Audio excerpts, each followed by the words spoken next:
Avengers Age of Ultron. The Avengers movie में हमें दिखाया था कि लोकी की शाही छड़ी, जिसे सेप्टर कहा जाता है, उससे उस पोर्टल को बंद किया था जहां से चित्तौरी सेना हमारी दुनिया में आ रही थी। इसके बाद लोकी की शाही छड़ी यानी कि सेप्टर शील्ड ऑर्गेनाइजेशन के पास चली गई थी। कैप्टन अमेरिका विंटर सोल्जर के मिड क्रेडिट सीन में हमें दिखाया जाता है कि हाइड्रा ऑर्गेनाइजेशन की लैब में स्टकर नाम का एक आदमी है जिसके पास लोकी की शाही छड़ी है, जिसकी मदद से वो दो आम इंसानों को सुपर सोल्जर बनाता है। एक के अंदर बहुत स्पीड होती है और दूसरे के अंदर किसी के भी माइंड को कंट्रोल करने की पावर। स्टकर को लोकी की छड़ी इसलिए मिलती है क्योंकि शील्ड ऑर्गेनाइजेशन में हाइड्रा ऑर्गेनाइजेशन के बहुत सारे ऐसे एजेंट्स थे जो कि बहुत बड़े बड़े ओहदों पर थे और वही इसे स्टकर को देते। एवेंजर्स एज ऑफ अल्ट्रॉन यहाँ से आगे की कहानी है, जहाँ पर दिखाया जाता है कि पूरी एवेंजर्स टीम हाइड्रा की उस लैब की तरफ बढ़ रहा होता है जहाँ पर स्टकर लोकी की शाही छड़ी से सुपर सोल्जर्स और बहुत ही आधुनिक हथियार बना रहा होता है। स्टकर के बहुत सारे लोग एवेंजर्स का रास्ता रोकने की कोशिश करते हैं, लेकिन ये सब बहुत ज्यादा ताकतवर है। पर जब एवेंजर्स के आगे पिएट्रो, जो स्टकर का सुपर सोल्जर है जिसके अंदर बहुत ज्यादा स्पीड है, वो आता है तो उसका सामना करने में एवेंजर्स को तकलीफ होती है।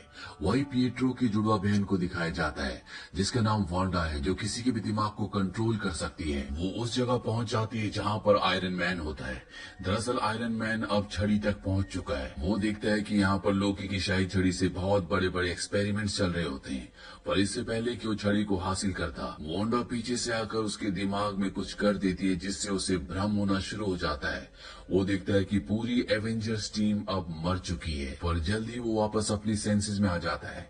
इसके बाद उसके हाथ में आयरन मैन सूट का हाथ आकर फिट हो जाता है, जिससे वो लोकी की शाही छड़ी को ले लेता है। और इसके बाद टोनी स्टार्क और ब्रूस बैनर लोकी की शाही छड़ी पर रिसर्च करना शुरू करते हैं और इन्हें पता चलता है कि इस छड़ी में एक बहुत खास बात है।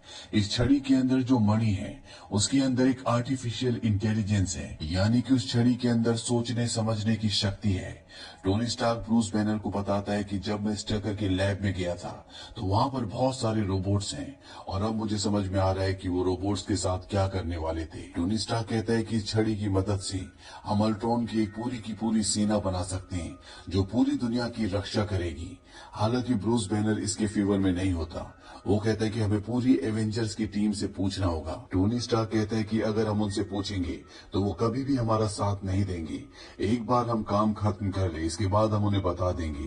और अब ये दोनों के दोनों इस पर काम करना शुरू कर देते हैं, पर पूरा कंप्यूटराइज दिमाग बनाने के बाद भी ये उसकी सेटिंग अच्छे से नहीं कर पाते। जारविस, जो कि टोनी स्टार्क का आर्टिफिशियल इंटेलिजेंस है, वो इन दोनों को कहता है कि तुम्हें पार्टी में जाना है, तब तक मैं इस पर काम करता हूँ।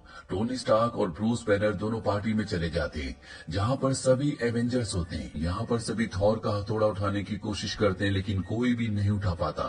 थॉर कहता है इसे वही उठा सकता है जो इसके लायक है। वही टोनी स्टार्क की लैब में दिखाया जाता है जहां जारविस उस कंप्यूटराइज दिमाग को पूरी तरह से एक्टिव कर देता है जिस काम को ब्रूस बैनर और टोनी स्टार्क छोड़ कर गए थे। जारविस टोनी स्टार्क को कॉल करके बताना चाहता है कि लोकी की शाही छड़ी से जो आपने कंप्यूटराइज दिमाग बनाया था वो अब एक्टिव हो चुका है, लेकिन वो दिमाग जारविस को ऐसा नहीं करने देता और उसे पूरी तरह से डैमेज कर देता है।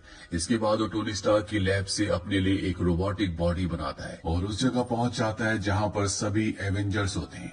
एवेंजर्स उसे देखकर पूरी तरह से हैरान हो जाते हैं। वो बताता है कि मैं वो दिमाग हूँ जो टोनी स्टार्क ने बनाया था और अब मैं अपने मिशन पर हूँ। उससे पूछा जाता है कैसा मिशन।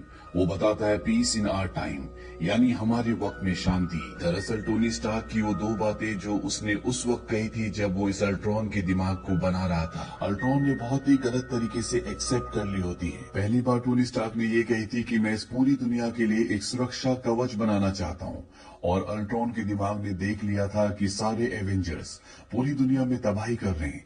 हालांकि उनका मकसद दुनिया को बचाना ही होता है, लेकिन अल्ट्रॉन का दिमाग ये नहीं समझ पाता। दूसरी बार टोनी स्टार्क ने ये कही थी कि पीस इन आवर टाइम, यानी कि हमारे जीते जी हमारे वक्त में शांति। इन दोनों बातों से लोकी की शाही छड़ी से बनाया हुआ दिमाग ये मान लेता है कि जब तक इंसानों का धरती से पूरी तरह से खात्मा नहीं होगा तब तक इस दुनिया में शांति नहीं आएगी, तब तक इस दुनिया को सुरक्षा नहीं मिलेगी। इसीलिए अल्ट्रॉन अब सबसे पहले एवेंजर्स को और उसके बाद पूरी दुनिया को खत्म करना चाहता है।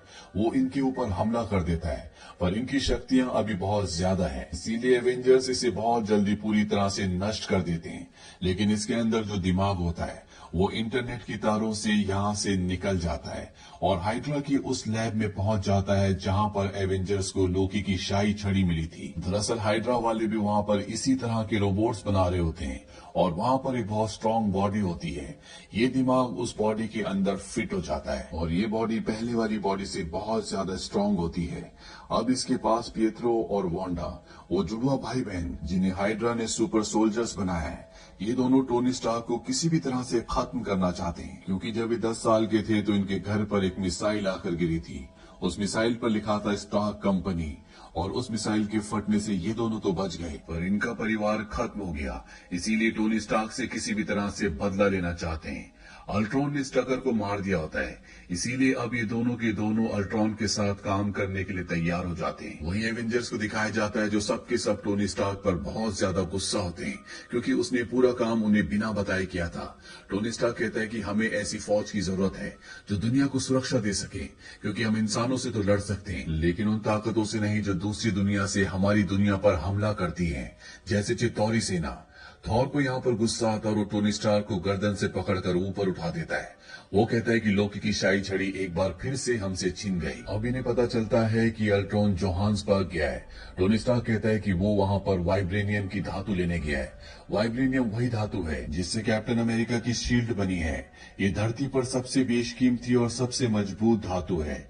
ये सारे के सारे उस जगह पहुंच जाते हैं जहां पर अल्ट्रॉन वाइब्रेनियम का सौदा कर रहा होता है। एवेंजर्स उसके ऊपर हमला कर देते हैं, पर यहाँ पर उसके दो साथी पिएट्रो और वांडा, ये दोनों भी एवेंजर्स से मुकाबला करते हैं।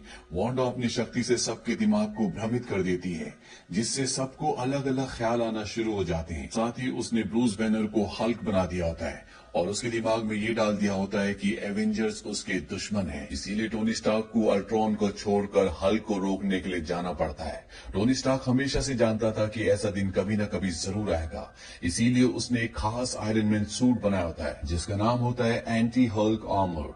उसे पहनकर टोनी स्टार्क बहुत विशाल हो जाता है। इसके बाद टोनी स्टार्क के बीच में और हल्क के बीच में एक घमासान लड़ाई होती है। पूरी दुनिया इस लड़ाई को देखती है और एवेंजर्स जो अभी तक सबके रक्षक थे, सबके दिमाग में ये आ जाता है कि एवेंजर्स हमेशा दुनिया में तबाही लाते हैं। वहीं दूसरी तरफ अल्ट्रॉन को दिखाया जाता है जो वाइब्रेनियम धातु की मदद से एक ऐसा इंसानी शरीर बना रहा होता है जिसका कोई भी मुकाबला नहीं है। ये शरीर बहुत शक्तिशाली है। वो इसके अंदर लोकी की शाही छड़ी से मणि निकाल कर भी डाल देता है और अब उसका जितना भी प्रोग्राम है वो सब का सब इस शरीर के अंदर डाल देगा ताकि उससे स्ट्रांग इस दुनिया में कोई भी ना हो।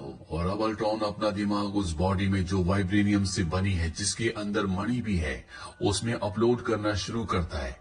और जब वो ऐसा करता है तो वांडा उसके दिमाग को पढ़ लेती है। वो देखती है कि अल्ट्रॉन इस पूरी दुनिया को खत्म करना चाहता है। उसे अल्ट्रॉन के इस इरादे का पता नहीं था। वो अल्ट्रॉन का साथ सिर्फ इसलिए दे रही थी क्योंकि वो एवेंजर्स को खत्म करना चाहता था। अब इससे पहले कि अल्ट्रॉन का पूरा दिमाग उस बॉडी में अपलोड होता, उसे पता चल जाता है कि एवेंजर्स उसी की तरफ आ रहे हैं, इसीलिए उसे अपलोडिंग को रोककर वहां से बॉडी लेकर निकलना पड़ता है। पर कैप्टन अमेरिका उस गाड़ी पर हमला कर देता है जिसमें अल्ट्रॉन और वो बॉडी है जिसमें वो अपना दिमाग ट्रांसफर करना चाहता है। अल्ट्रॉन और कैप्टन अमेरिका लड़ते लड़ते ट्रेन में पहुंच जाते हैं जहां पर वांडा और उसका भाई पिएट्रो भी कैप्टन अमेरिका का साथ देते हैं, इसीलिए अल्ट्रॉन को वहां से जाना पड़ता है। वहीं उस गाड़ी में जिसमें अल्ट्रॉन की वो नई बॉडी है जिसमें वो अपना दिमाग अपलोड करना चाहता है, उसके रोबोट्स उसे हवा में उड़ाकर ले जाते हैं। पर ब्लैक विडो वहां पर पहुंच जाती है और इससे पहले कि अल्ट्रॉन वहां पर पहुंचता, वो उस चेंबर को उस गाड़ी से निकाल लेती है जिसे वो हॉकाई के एयरक्राफ्ट में डाल देती है, पर वो खुद नीचे गिर जाती है। हॉकाई इस बॉडी को ब्रूस बैनर और टोनी स्टार्क के पास ले जाता है। ब्रूस बैनर इस बॉडी को डिस्ट्रॉय करना चाहता है और टोनी स्टार्क उसे कहता है कि हमें ऐसा नहीं करना चाहिए, बल्कि जाविस को, जिस प्रोग्राम को मैंने दोबारा से बना दिया है, उस प्रोग्राम को हमें इस बॉडी में अपलोड कर देना चाहिए ताकि ये अल्ट्रॉन का सामना कर सके। शुरू में ब्रूस बैनर उसकी बात नहीं मानता, पर वो ब्रूस बैनर को मना लेता है और अब ये जार्विस को उस बॉडी में अपलोड करना शुरू करते हैं। पर इससे पहले कि ये जार्विस का पूरा प्रोग्राम उस बॉडी में अपलोड करते हैं, यहाँ पर कैप्टन अमेरिका और बाकी लोग भी आ जाते हैं। कैप्टन अमेरिका इन्हें ऐसा करने से रोकता है। इन सब सबके बीच में आपस में फाइट होना शुरू हो जाती है और तभी थॉर यहाँ पर आता है और वो अपने म्योनीर यानी कि अपने हथौड़े से बिजली उस चैम्बर में चमकाता है जिसके अंदर वो बॉडी है और अगले पल यहाँ पर ब्लास्ट होता है जिसके बाद उस चैम्बर से एक लाल रंग की बॉडी बाहर आती है जो सिंथेटिक टिश्यू टेक्नोलॉजी से बनी है जिसमें वाइब्रेनियम का इस्तेमाल किया गया है। साथ ही लोकी की शाही छड़ी की मणि भी इसमें होती है। सारे के सारे एवेंजर्स पूरी तरह से खामोश हो जाते हैं। थॉर इन सबको बताता है कि मुझे विजन्स आए थे। इस बॉडी के सिर पर जो लोकी की शाही छड़ी की मणि चमक रही है ये 6 इन्फिनिटी स्टोन्स में से एक स्टोन है। स्टोन का नाम है माइंड स्टोन और ये सभी स्टोन्स में सबसे ताकतवर है।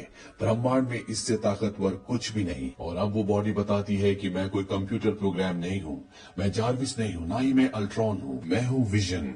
अल्ट्रॉन इस पूरी दुनिया को खत्म करना चाहता है, हालांकि मैं उसे खत्म नहीं करना चाहता और उसे रोकने के लिए मुझे उसे खत्म करना ही पड़ेगा। इसके बाद ये सब के सब उस जगह जाते हैं जहाँ पर अल्ट्रॉन और उसकी रोबोटिक टीम है।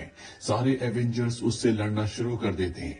साथ ही यहाँ पर जुड़वा भाई बहन भी होते हैं जो कि अब एवेंजर्स के साथ हैं। इसी बीच विजन अल्ट्रॉन के पास जाता है, वो उसके सिर पर हाथ लगाता है और उसे इंटरनेट से डिस्कनेक्ट कर देता है। पर अल्ट्रॉन के पास एक और प्लान होता है। वो यहाँ पर एक मशीन को स्टार्ट करता है जिससे पूरा का पूरा शहर हवा में उड़ना शुरू हो जाता है, जिसे देखकर किसी को कुछ समझ नहीं आता है कि ये हो क्या रहा है। आयरन मैन जब इसे स्टडी करता है तो उसे पता चलता है कि अल्ट्रॉन का प्लान है कि वो पूरे शहर को अंतरिक्ष तक ले जाएगा और इसके बाद उसे धरती पर पटक देगा, जिससे धरती पर इंसानियत का हमेशा के लिए खात्मा हो जाएगा।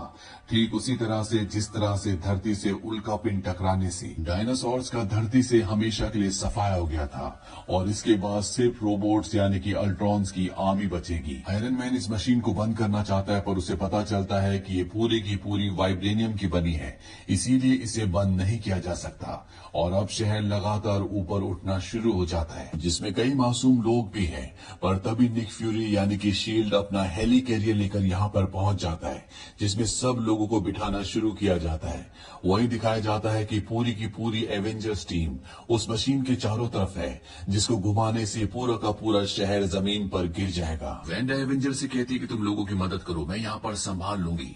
सारे एवेंजर्स यहाँ से चले जाते हैं और वेंडा अकेले ही रोबोट्स का सामना करना शुरू कर देती है। वही अल्ट्रॉन को दिखाया जाता है जो अपने एयरक्राफ्ट से लोगों पर लगातार गोलियां चला रहा होता है।